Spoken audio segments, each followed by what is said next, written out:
Oui, mais c'est réduit, comme il y a une direction, on a habité un droit au Lobaté, le Nyon surtout, on peut expliquer. Ah, tout ça, ce qu'on voit. Ah, dans la direction Kasangolo, so Keiboé, direction Kasangolo, et Banina Bongolo. Banina Bongolo, et Keiboé. Si na veni qui quitte. Na veni qui quitte, ok. On a na Kabé Makala. Entre Makala Kalam. On a quartier Capins. Na Kabé Capins. Ok. Ah, tout ça, na Ango. Ah, le pango, il y a Papa Basile. Papa Basile, Azakanani. Bon, il y a un notable ça venu, après l'année passée. Il y a un musulman, personne n'a mal de coup. Ah, il pas chef du quartier. Ah, le pango, chef du quartier. Il y a Bisso Ao. Ouais, Liboso. Papa ma foi là. Ah, papa ma foi là. Papa ma foi là. Papa ma foi là commissionnaire. Pas là, quand on voit le chef du quartier. Ok.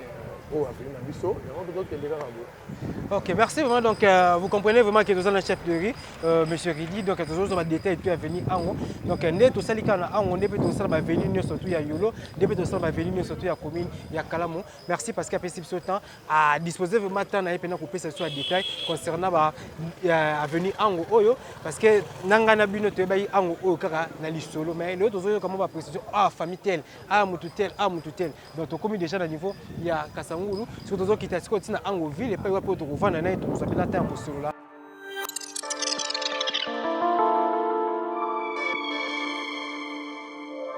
Est-ce que tu continues déjà na ango de OK. Et bani pas nani? Ah ouais, bon, et pas maman oh tout le monde est autour de ça qui wana tango lukangai, et que na ça awa. OK. Pas ma Charlotte. OK. Awa et pas awa, mais abendombe. OK. Et pas abendombe oh mais c'est la baie. Ouais, il y a ça ba fleur ndombe. Ba fleur ndombe. Mais nani wabendombe nani evendombe. Maman Elindombe au azali musali munene ya Nzambe et pas passer Kizamina. Moi c'est papa lycéen Ekofo. Papa lycéen Ekofo, ils ont témoigné de ça. Assemblé sur plus de 15 pau. Plus de 15 pau. Papa lycéen Ekofo. Ils arrivent pour la quartier Yolo tout pour non. Tous les là qui est niveau Tondaki, papa lycéen Ekofo a fait plus de 15 pau. Ba botte, ba râteau. OK.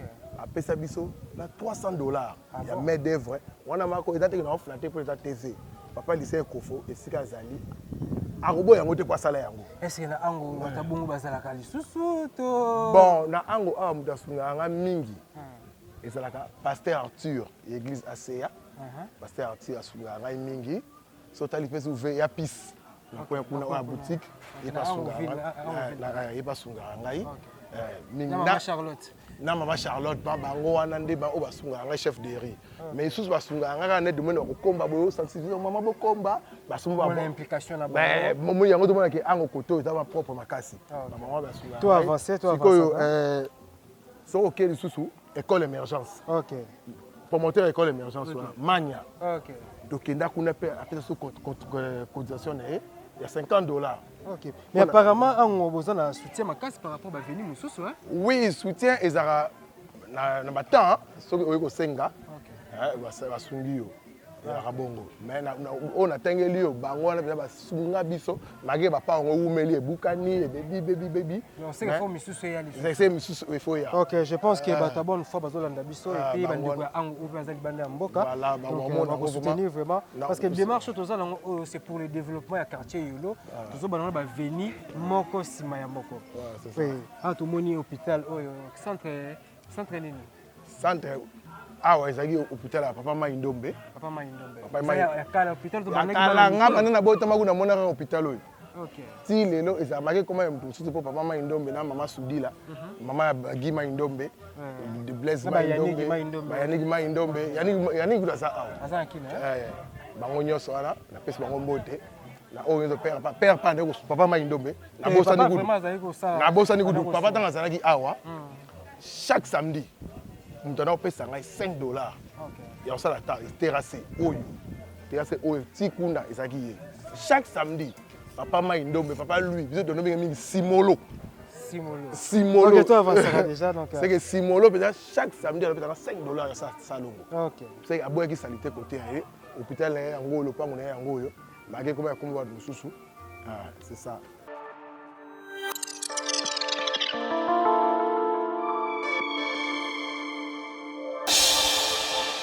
Yo za mutu ya sika to samtakana. Naza ancien awa. Na koli mingi na boti pe mingi awa. Dokoli mingi boti pe mingi. Na boti pe mingi kaka na ango. OK. To bimi pe libanda to zongi moyen zali te ba possibilité kaka mboka ondenge zali. OK. Ti lelo to vivre. Message ni pesa bande ko ango o bazomona osikoyo. Bon bande ko bazomona nga sikoyo na kati ya ango awa. Baye bandenge ni ya kovanda biteka teka mabe. Baye bandenge ni bakosala ko battre la bana na bango. C'est pas que lelo Jules Pango oteka lobi oteka bo koma tisuka wapi. OK, merci. Mbote papa na maman Evelyne, maman na ango 41. Maman Evelyne. Ouais, Evelyne Benza. Ango numéro combien? 41. Et maman tu otala bino le na ango et pona yo ango représenter. Les quartier Maximo avenue, les avenue. Les avenue. Oui, tu as dit le kuta na chef kuta na chef de kusula ko ba commenter ce que misali so salima awa et bo verane na chef de et puis comment chef de na bien kanani kombo chef de na Ridi Inje Omela tout ça na biso bien ça s'appelle misala pe bien ba pe bien vraiment tout ça na biso bien tout ça na problème té ça va na bo soutenir ka payer. Oui, to soutenir pour la fusion à la canango, to sali musala, babongisa batera, c'est vraiment trop à ça bien. Et alors nini yo ko senga na bakonzi par rapport à venir. Bon, par rapport à venir, on a senga na bakonzi ba soutenir chef de quartier na biso, chef de riz na biso, ba meka ko sunga na moi ba matériel, moi biloko ya musala, ko sala musala bien, po bonga pe biloko ya musala fo ezala, matériel na moi financement fo ezala. Mbotende. Kombo nani yo vandi wapi? Kombo Igo, na vai na veni Ango. Ango 60. Représentaka nini ko yo? Mwana za veni na ngao na koleli, na ya pena mwana mukie, na koliti na jo na zawa, na zawa suna Ango te mais na ya chaque jour na zawa toujours na Ango. Oui, l'autre hôtel d'abord Ango parce que tout ça la reportage sur la fin Ango. Alors, on a voulu vraiment tourner avec monsieur Ridi, le chef et quartier. Bon vivra comment là monsieur Ridi? Bon, to vivra bien aye. C'est un garçon respectable. Ça va bien à venir, respectera tout ça la mona mukie, ça la mkolo, à respectera bat. Oui, remarque nous ça là en tant que chef de riz. Bon, remarque de ça na ezara ke azala makasi na ko sensibiliser surtout bana ba jeune ya venir tu bloka ba salongo, mo ba azala na makasi. Atika mambo moi, poza moi mutu mo ali ko silikane moi trop, mo ba kanda ezalaka, a doser lo ba kanda wana.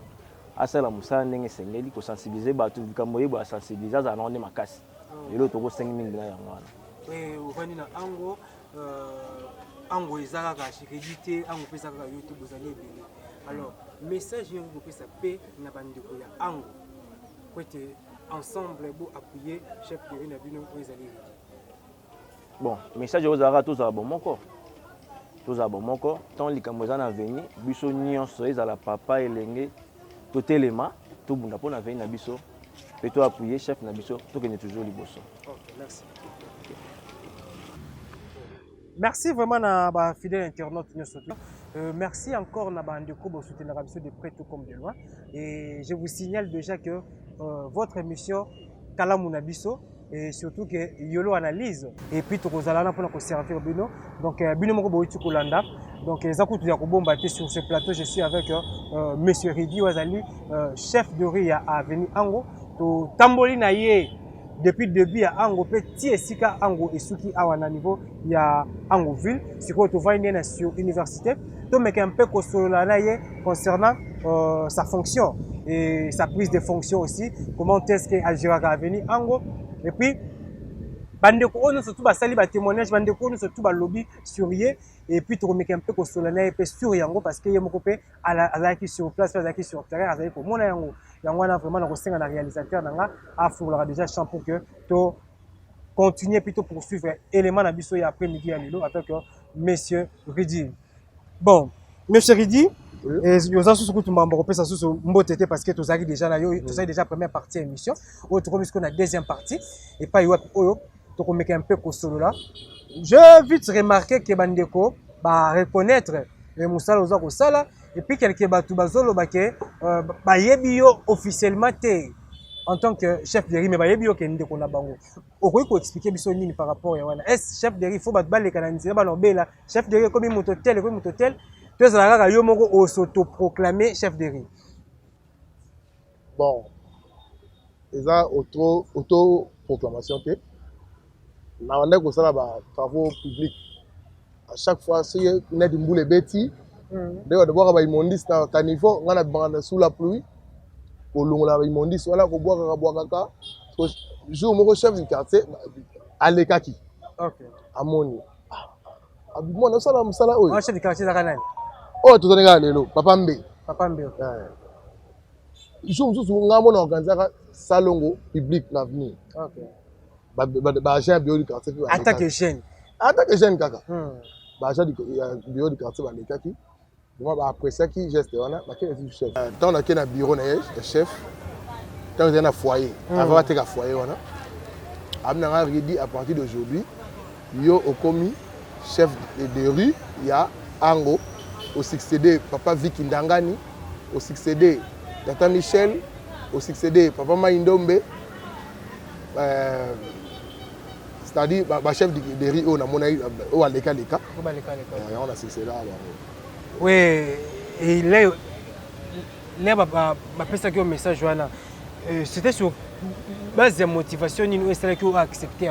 Parce qu'on peut te proposer aussi le peut-être jour. Mais comme un chef de responsabilité, c'est peut-être une lourde responsabilité. Motivation est vraiment pour qu'on accepte fonctionner chef de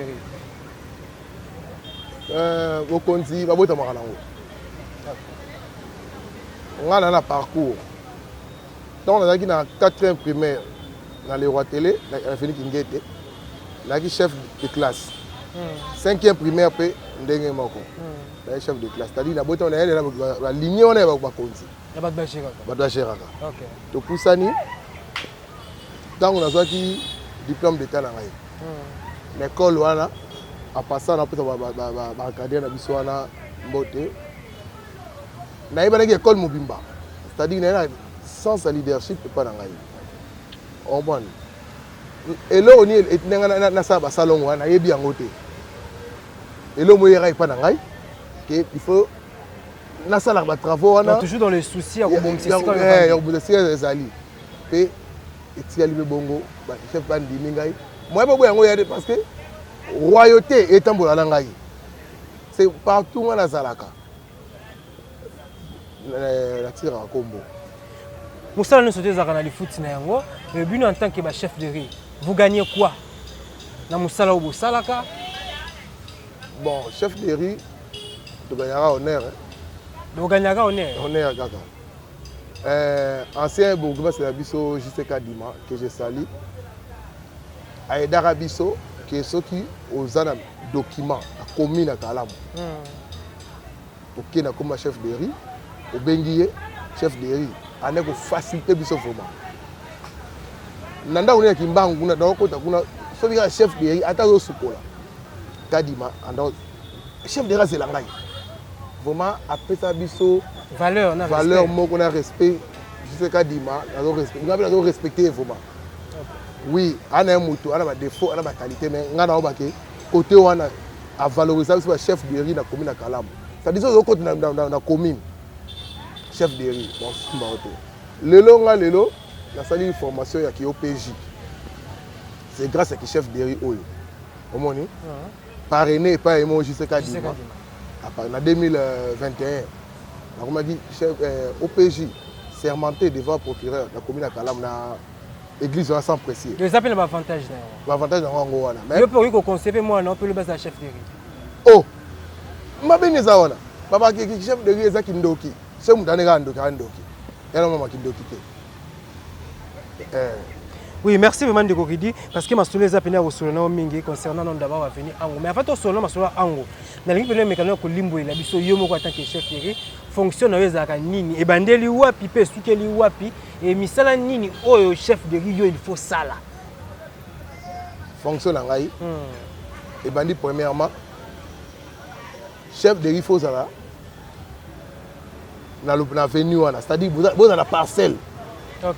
Vous avez la natif, il y a natif. Il y a Riwana. On prend locataire t. C'est-à-dire on a natif peut la parcelle place dans l'avenue wana. OK. fonction nanga eza limité kaka na avenue na ngai. OK. Avenue wa mususu ya bien chef de rue nango. Ozo bona. Ya deke mama avenue mususu ngala ko kota non non non. Misala na yo na. Misala nanga eza nini? Partout oyo société nyoso oyo bazalaka organisation ezalaka. Organisation oui. Bon point hein. Sotali yemo na likolo Fachi Beton. Okiti. Premier ministre? Non non non, premier ministre. Premier citoyen de la ville. C'est toi na Fachi. Premier ministre c'était Fachi Gentili Ngobila. OK. Premier citoyen de la ville. Après premier citoyen de la commune. Notre bourgmestre Charlie Luboya au peut soutenir biso vraiment na ko sangote. Rien be mon chef de moi to kufa. C'est na morgue mabanga mais parce que recueillement c'est na bondeko. OK. Dimanche à longwe mabanga esu bondeko ko se recueillir na biso a che fleur a pepe cotisation na ye. OK. Vraiment chef bourgmestre actuel côté avec la boîte de fleur de sous. Limbo na biso musala na yo peneza ni. Donc kende ka se. Musala ngai ezali ke ba besoin nyonso oyo ko senga ke mutu moko atelema na avenir et ba travaux publics. Car malheureux ou heureux il y a avenir. Si on est dans la commune, il faut contacter le chef de Rinde. Alors, c'est une démarche. On a signifié que vous avez administré dans nos lettres. La PCB n'a aucune instance supérieure. Mais on a des annonces sur bon côté. Il y a des travaux publics. On a annoncé dans le micro. L'autre fois, on a réunion dans la commune. Comme on a Tamoko, ceux qui il faut pas restaurer dans la nuit. Pas chef de faut enregistrer, à identifier. Pour la sécurité. OK. C'est normal.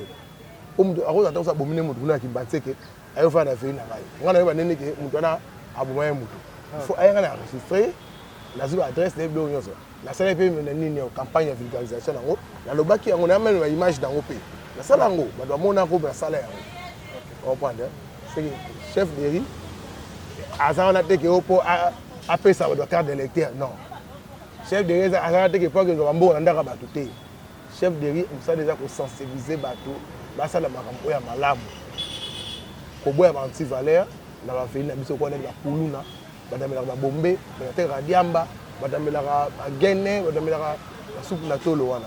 Avant anti-valeur, on peut boire. Biso, tu vas pour promulguer marambo ya malamu. So il y a la commune que ndenge zawana salongo moko eza samedi de 6h à 10h.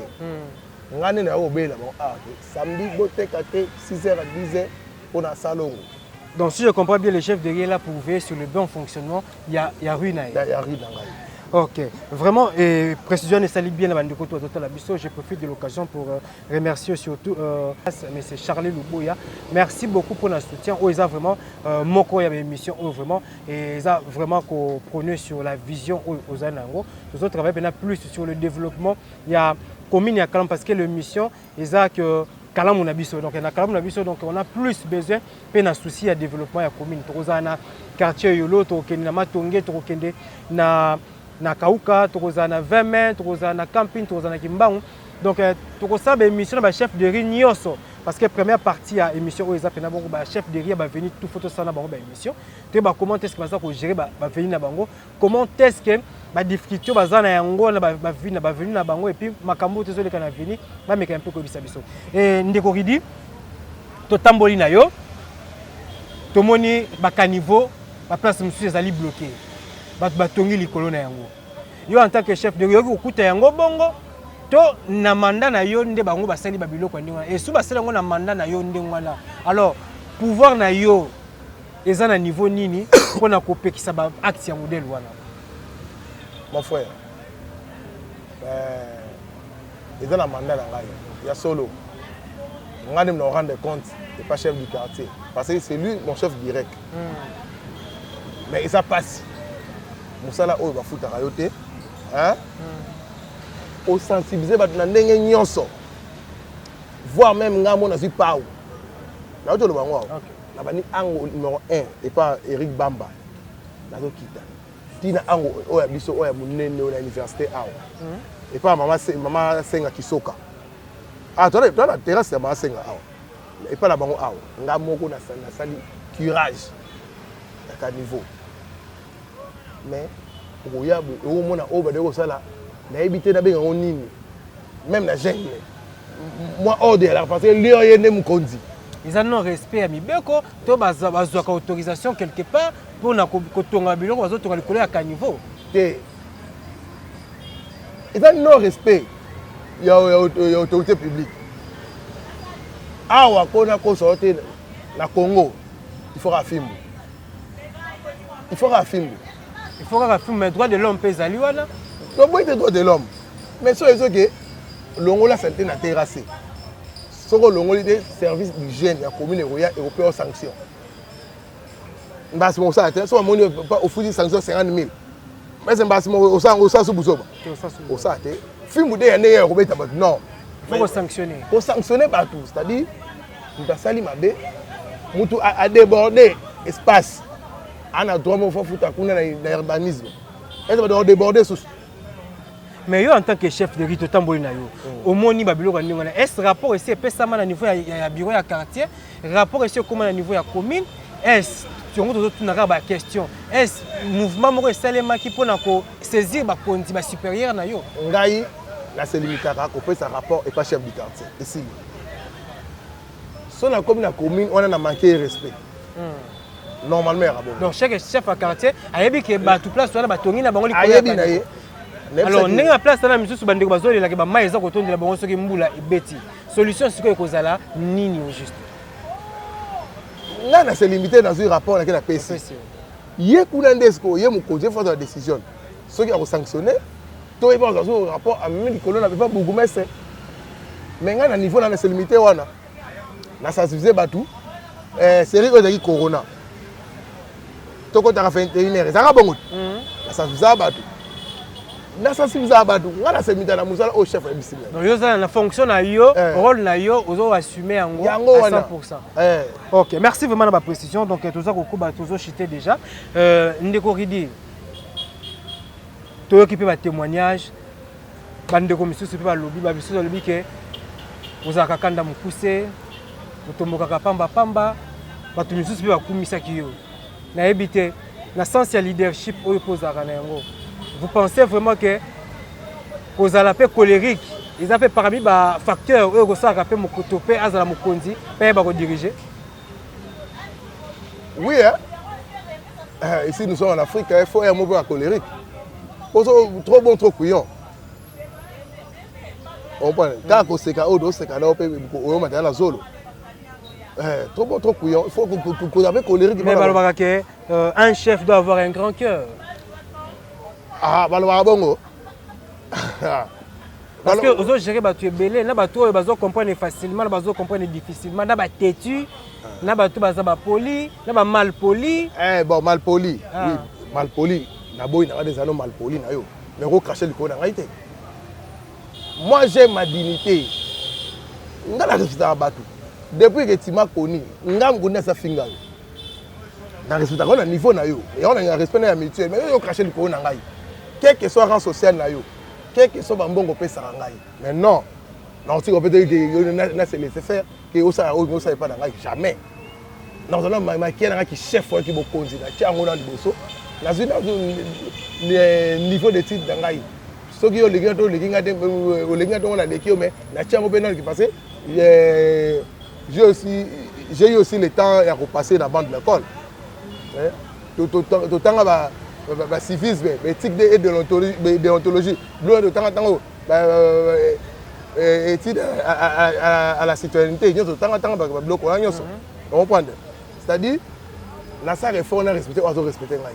OK, merci vraiment la réponse tayo. Et toi mais un peu ko solo là, ma solo Italie l'ancien bourgmestre et puis bourgmestre lelo. Et lecture ni ko ça na pouvoir oyo papa na biso JCK Dima oazali bourgmestre honoraire. Lecture ni ko ça na 18 ans mandat na ye na nebo travailler ki na ye. Kadima ave na ngai. Mais andai ne ko tika. Ai mute ya munene mute ma mawa. Donc bon. Amute ya mawa. Yango pe bato esanga sikoyo. Oza ko tika ba mingi. So ache ba rigueur mosusu. Mais lelo mama na yake. mais le jiseka dima tant so ngaza bourgmestre oyo ngaza na habité à part ça 17 ans la commune à Kalam. Bilan naïf d'après eux, c'est positif ou négatif?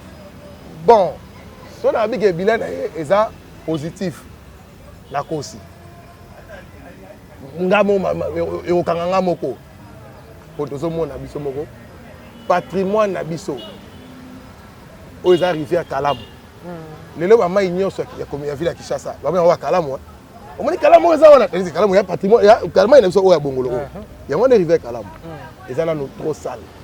Oui, à remarquer, rétrocession, il y a un royauté. Il y a un royauté, il y a un royauté. Pour ton oyo, il y a un royauté.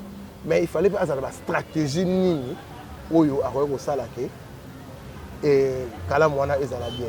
Donc bon, VJC, vous avez fait d'angai, beaucoup mais c'est non respecté. So il a mis ma bé Olimbi Sangai, mais na lobby que on a dit monter à mon ennemi. Laissez aller ça qui trop. Laissez aller les gars trop. Il y a trop. Il y a de combien de situations. Il y a aussi beaucoup de situations à Sika. Acha ba rigueur, bisika o amona no mona ba erreur pas moninga. Asa l'effort a bongisa yango. Po lobby ezongela été. Oui, ba point nini oyo ko élaborer par rapport à échec oyo aux autres supposés. Et pas il y a beaucoup de personnes honoraires je sais kadimba. Point nini o pino moni pena ke koto oyo et simbakité. Ah bon. Ba point oyo on va prendre je sais kadimba. Et c'est à laisser aller ma casse. Laisser aller kaka. Laisser aller kaka. Ok, merci sikoyo tozana mandat ya Charlie Luboya. Vous avez nouveau beaucoup de merci vraiment, surtout pour la vision aux gens pour la commune à Kalamu. Donc, biso bana Kalamu tozana pour nous soutenir. Moto à cause en place pour nous kamba commune à Kalamu parce que tous on a besoin d'évolution, tous on a besoin de tout qui est et vous avez déjà pété à côté à beaucoup mestre. Oui, tout le coup année dernièrement awa dans salle à 100 précis. Ma soleil est là qui n'est ma soleil est là même chef de riz. Il y a Kalamu Bimba. Abetaki c'était likambo ya salubrité na insécurité insécurité ko ya ngambu ya loba ko te pour tout mona kuluna comme somme dès que ma abetaki ke ba chef de riz to dénoncer ba kuluna wana pe abetaki c'était le sous likolo ya ba oya ba teka ba zododo ba to teka ba bangi ba chef de riz to dénoncer bango. OK. Ce qui a fait dans la banque, il a sododo. Et qu'on raté, on dénonce la raille. Et qu'on raté la montée. Donc, à 5 penabino, plus côté salubrité, plus côté sécurité, parce que ça dit un élément de base. Oui, ça a force pour réussir, il y a un mandat, il y a beaucoup de mestres. Et yo en tant que chef de rue, na nyonso oyo mokonzi a lobby, na avenir na yo, to na esika oyo zali ko kamba. Remarque nini ozali ko sala pe nini ozo compter ko sala pour na ko appuyer vision ya mokonzi ya beaucoup mestre na biso Charlie Luboya. Remarque on a ça pour na soutenir vision. Remarque ozo ça d'abord na venu na yo et puis nini ozo compter ko sala pour na ko soutenir vision ya beaucoup mestre ya sika Charlie Luboya. Bon, remarque on a sali awa na venu na biso. Dès à l'époque, je me souviens quand on donnait la fin de la pomme, sur voyager, sur Badaya, et il m'a dit au moins la masse habité Salongo, tout ça Salongo.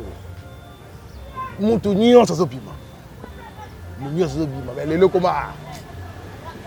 peut-être pour la pierre après, faut que le gars pour la banane, banini. Mais comment on fait néant. Donc non implication, il y a banane venir dans Mambitali Salongo. On a vraiment solo. Non implication vraiment est solo. Donc si je comprends bien, il faut yo osala musala makasi côté sensibilisation pour éveiller conscience ya bana ya ango pour na côté le makosala salongo. Mais ce que salongo bokosala na ba outil nini? Est ba outil ya kosala salongo zali l'état apesa kabino to bozwaka kaka oyo bandeko babimisaka ba mapango na bango. Bon, salongo on est de ça dans la première outillage. Oyo vient lycée ko fasoel asombela biso mbala mameli et beba. Et kobukana ozo pas blonder là bukani ba tete ko bukana musupe ko mdazo akibwe abungisi na ipa yango so ba komona ndako mo beto yebite o ebungi otaka be fia quartier sera quartier so bo lo bane o so mo impoli ba nini o ba bota ko chef mais o sanga musala kaka ozomona outillage na bio du quartier et salaki mais ça fait sous mingi te faire so départ où le mois donc toi bien na chef na bio ya quartier outillage exact oui ba outillage exact et le président so mais des fois pesate ba tout ko o sa musala ba zate des à l'époque de do sa biso mona ba fait na biso ba komaka ko ba cop na bango to ko pe mboka be nguma pasi fo mudaki abima kwa lukalia surtout so moi o mona parce que erona ele abima ke ko luka yo c'est que ça salon ko yo kayo o mona so le ba mboka za ba bien misale ya lima ko za ba bien bo mona bino ke mais ba salon e ko bunda biso ba chef de do bundaka pour faire faire ça ngweni na biso ba futaka biso te wana pour un jour so le ba bio ba ba chef de yo ko ça qui déjà va continuer à omba amoko va on est wala ki chef de yo na to linga ngope olinga ngope ah to linga odende mokonzi kwena to ya chef donc avec moi goût merci vraiment donc on est arrivé vraiment à la fin de notre émission juste un message d'abord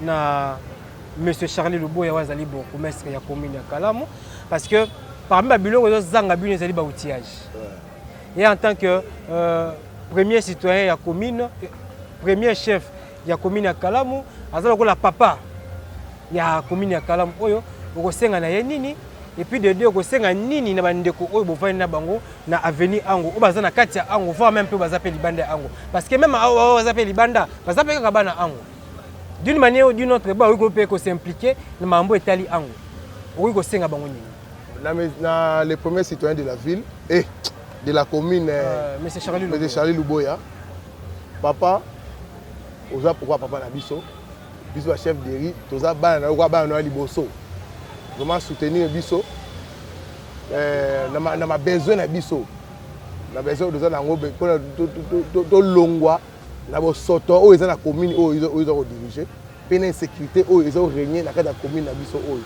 c'est-à-dire biso to koyala ba préalable yo pe okoyoka après to kota na ndenge ekokende to yai mwana réunion olobaki mais parce que to na pratique nango il faut implication massive il y a biso ba chef de riz surtout ça parce que biso ne to ba koloma bele même Fati avant dans l'avenir c'est ça chef de riz na c'est-à-dire biso ne to ba koloma bele biso ne faut ben français c'est le vélo très important même Fati pas avant l'avenir ça s'appelle chef de riz ah chef de riz na maga président de République ah faut le chef de riz on a fait il faut chef de riz Fati il faut le cas non ça va le chef de riz Fati na bien na pèse mot de passant.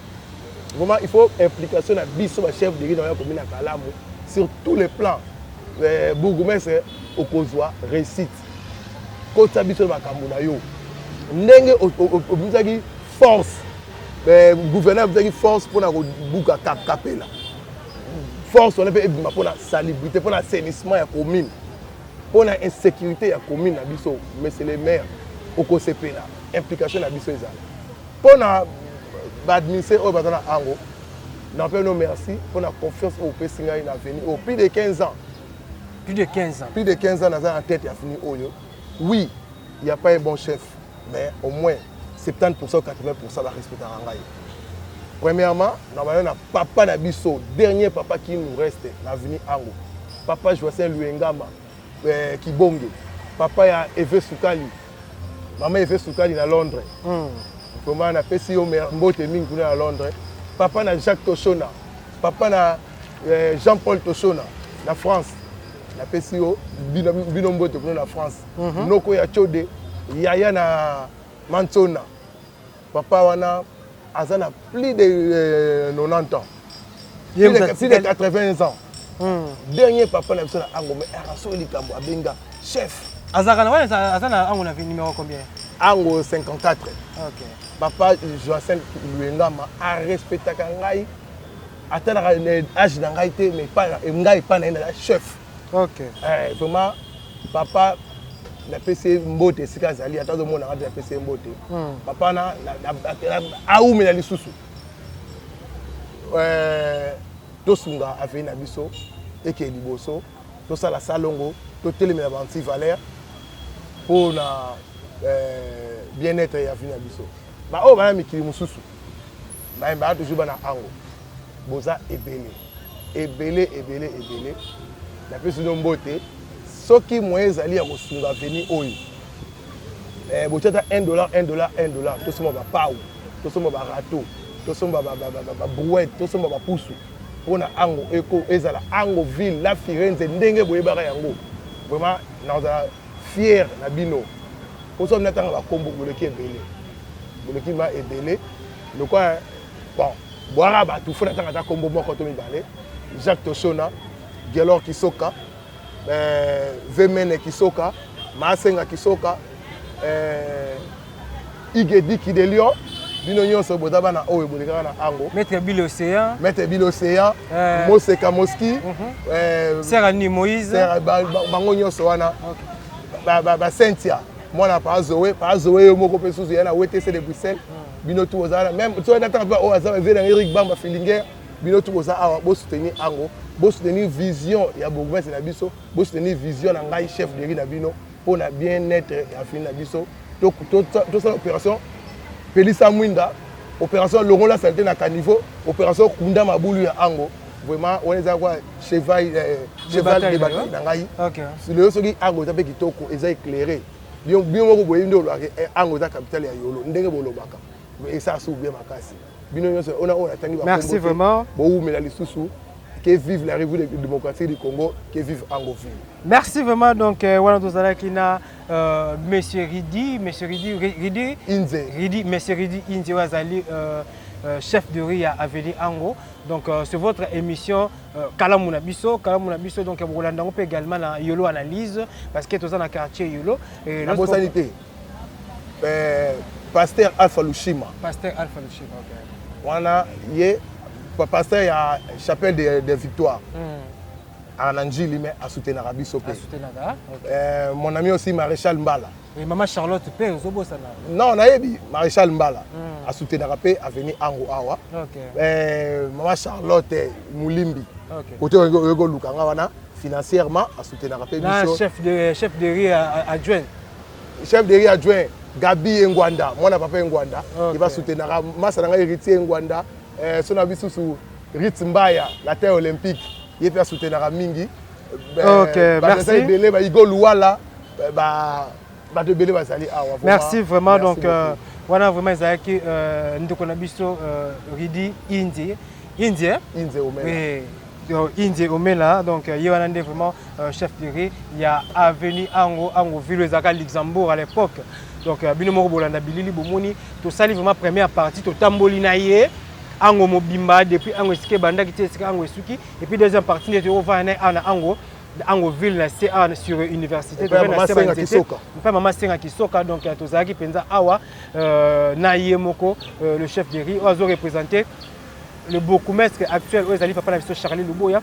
Merci vraiment pour notre soutien, merci na staff Mobimba ya papa Charlie Luboya commune Mobimba topesi bino mbote parce que émission na bino vraiment yango yo bobana vraiment ko landa pe ko na bino ba détail et puis ba réalité aux oleka na ba venir surtout ya commune ya Kalamu surtout na ba quartier tout bozongo awa na Kalamu na biso et puis bokolanda pe makambo bana yolo ezaka na yolo analyse vraiment ezali pena émission opena bana yolo balingaka mingi kandefu ya bana yolo donc to bana koleka chaque dimanche et puis chaque samedi à partir ya 19h donc dimanche na samedi à partir à 19h heure to bana koleka to che programme mana parce que au courant de la semaine, tu prépares une émission à Bisso et puis tu rediffuses très souvent dimanche à 19h et puis samedi à 19h pour nous permettre de faire week-end vraiment.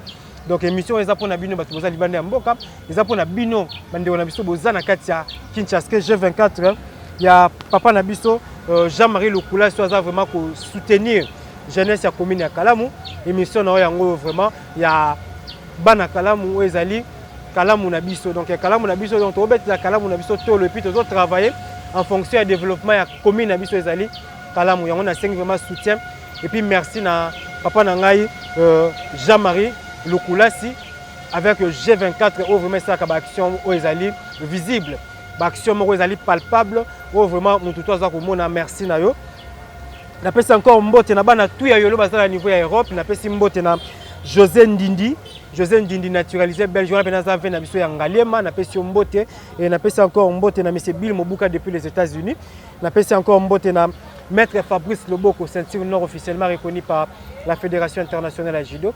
Et je ne peux jamais oublier Jacques Maïto, ferme de la paix.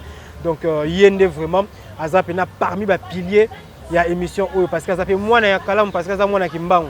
Donc, vous avez affaire ya bana ya Kalam, donc Kimbangu, Matongé, Yolo Nord, Yolo Sud, Campings, Tozana Kauka, Tozana Veme, Imo Congo, Tozawana vraiment ensemble, to évoluer ensemble. Donc, elle a fait encore un beauté na Maman Valentine Ndomba Zolanda Bisson Senet moment na pesi mbote makasi na Michael Basson sapé moi na Yolo na pesi mbote encore na maman Nana na veni Bagata donc maman Simbi social et puis restauration côté commune ya Kalamu parce que moi na Kimbangu Yolo Kauka Matonge biso tout se retrouver kuna rendez-vous n'est pas manqué maman Nana donc Nana qui a on est ensemble to pesi bino mbote to s'abonner massivement na Réussite Plus 99, c'est votre nouvelle chaîne où il y a une vision ainsi pour apporter les binos informations, bonnes informations, surtout des informations fiables, et puis des détails concernant le fonctionnement, il y a la commune et puis le fonctionnement, il y a la venue, et puis comment est-ce que tout ça pour vivre dans la société congolaise et surtout dans la ville de Kinshasa. Donc, tout soutenir vraiment l'émission, tout soutenir l'initiative. Merci encore à M. Charlie Louboya, notre actuel bourgmestre Tozana Simanayo, en compagnie de M. Ridi, Tokosunga, Petokozala, toujours pour apporter un plus dans la vision pour développer la commune de Kalamou. Quant à moi, je vous dis merci. Merci aussi. On se retrouve prochainement à suivre.